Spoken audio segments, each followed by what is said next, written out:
It was the middle of July, the peak of summer, when people were enjoying beach trips, late-night walks, and family barbecues. But for Jason, a 22-year-old college student, that summer night turned into a memory he would never forget.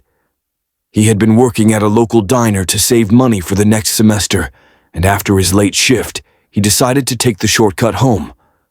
The shortcut was a 2-mile stretch of road that cut straight through the woods, a place locals often avoided after dark because of the stories attached to it. People called it Whispering Pines.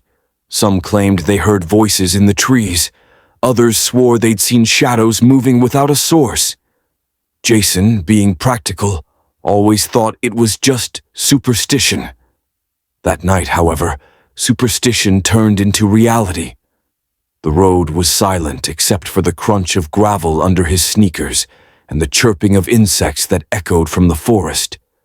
The summer air was warm, heavy, and humid, carrying the faint smell of pine and damp soil. Jason put his headphones in and tried to distract himself with music. But just 10 minutes into the walk, his playlist cut out. His phone battery, which had been at 40%, suddenly dropped to 0. The screen went black. He cursed under his breath, slipping it back into his pocket, unaware of how much darker that silence would soon feel.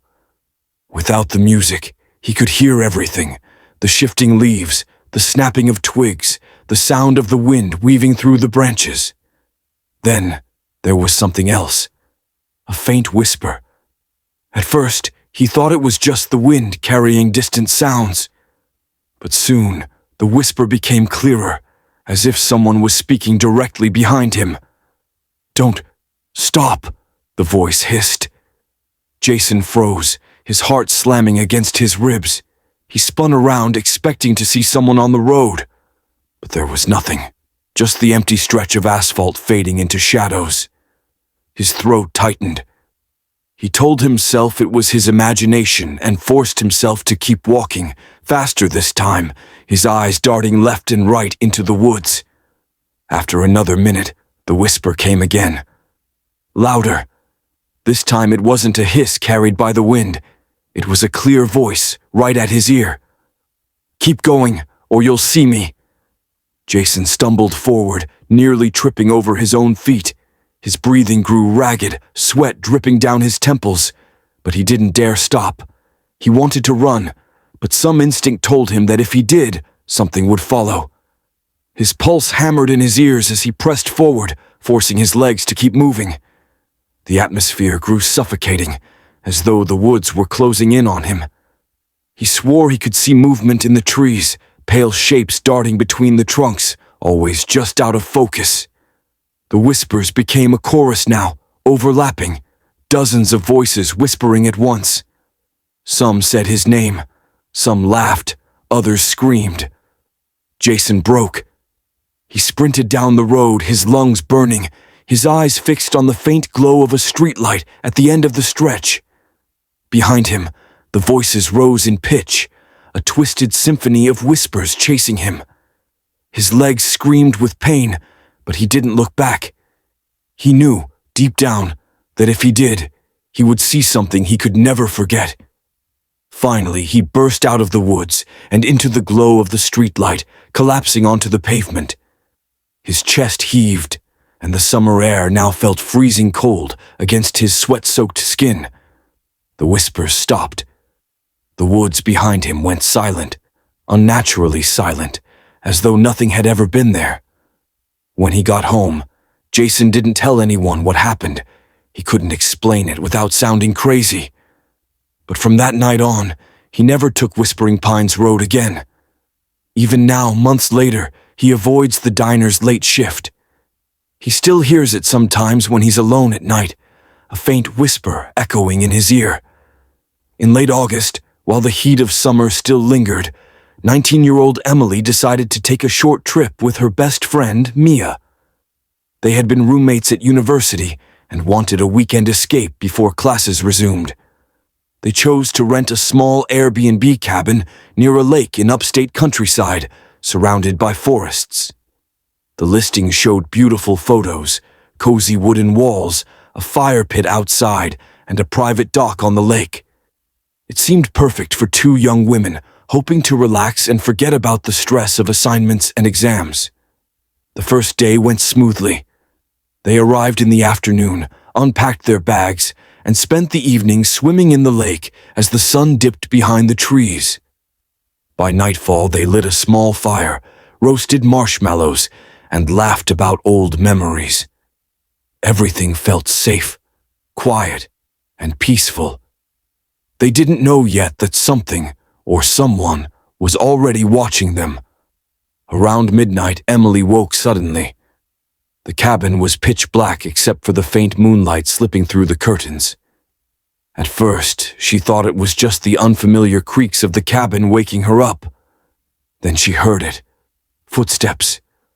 Not outside, but on the wooden porch, right next to the front door. Slow, heavy, pacing. Her first thought was that maybe Mia had stepped outside, but when Emily sat up and glanced across the room, she could see her friend fast asleep in the bed opposite hers. Her stomach dropped. She held her breath, straining her ears. The footsteps continued. 3 steps, a pause, then another 2. Whoever it was, they weren't trying to be quiet. Emily froze. She wanted to wake Mia, but feared making a noise. The footsteps stopped suddenly. Then came a different sound, the sharp, metallic rattle of the front door handle being tested. Her heart thudded painfully. Someone was trying to get in.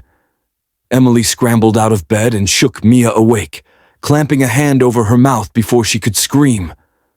Mia's eyes went wide with panic as Emily whispered, "Someone's outside."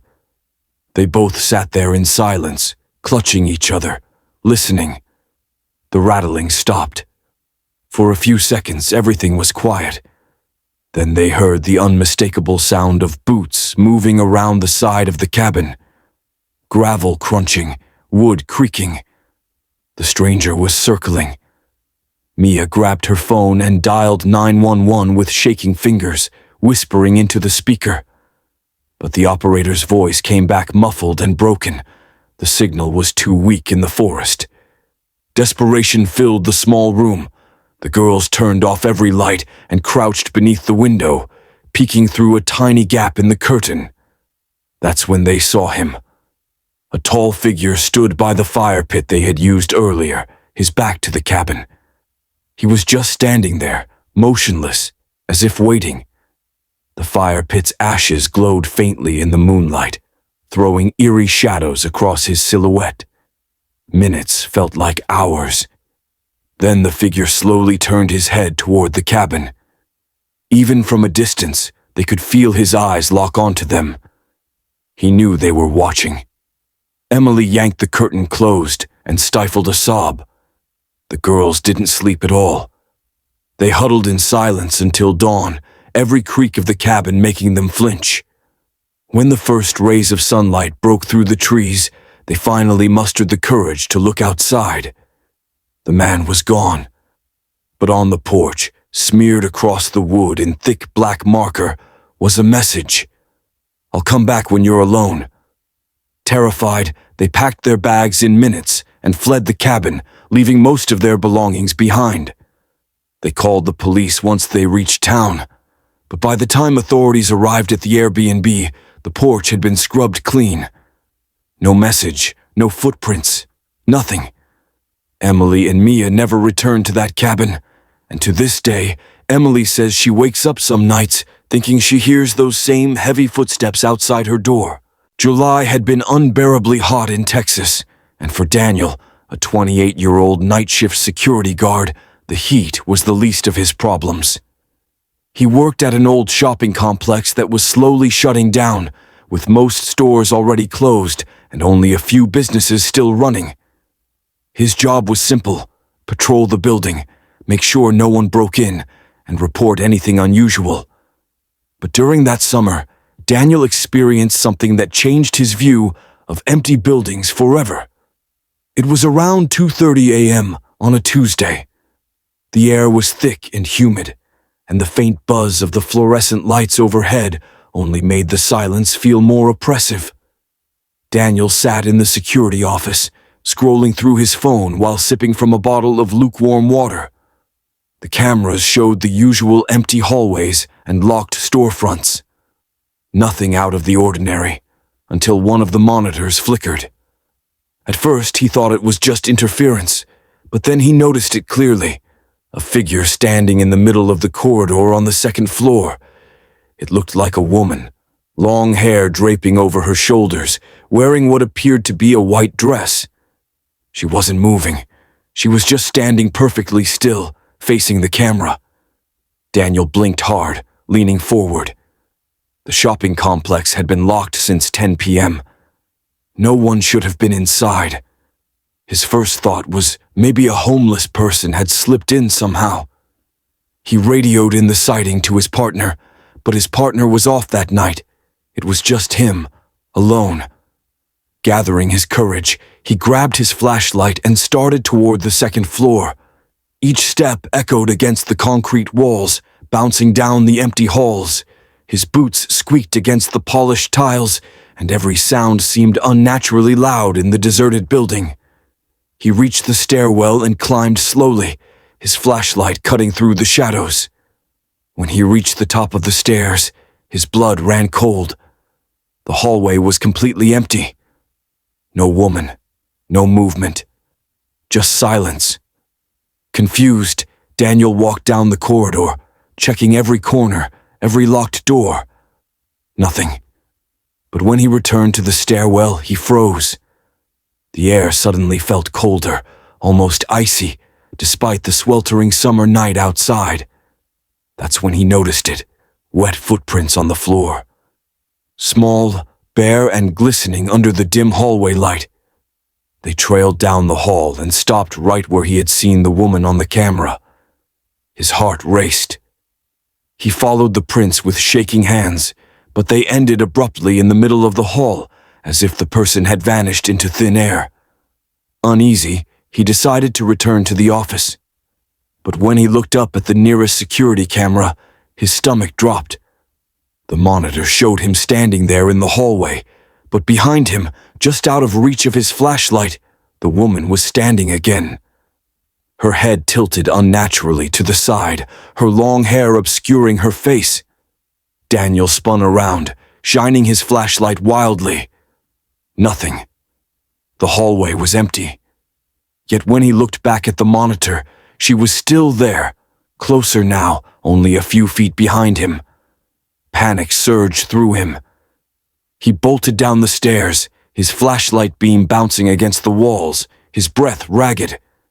He slammed the office door shut behind him, locked it, and collapsed into the chair, staring at the monitors with wide eyes. All the cameras now showed static, except one, the feed from the office door. And there she was, the woman, standing right outside, facing the door. Daniel couldn't move. He sat frozen for what felt like hours, his eyes never leaving the screen.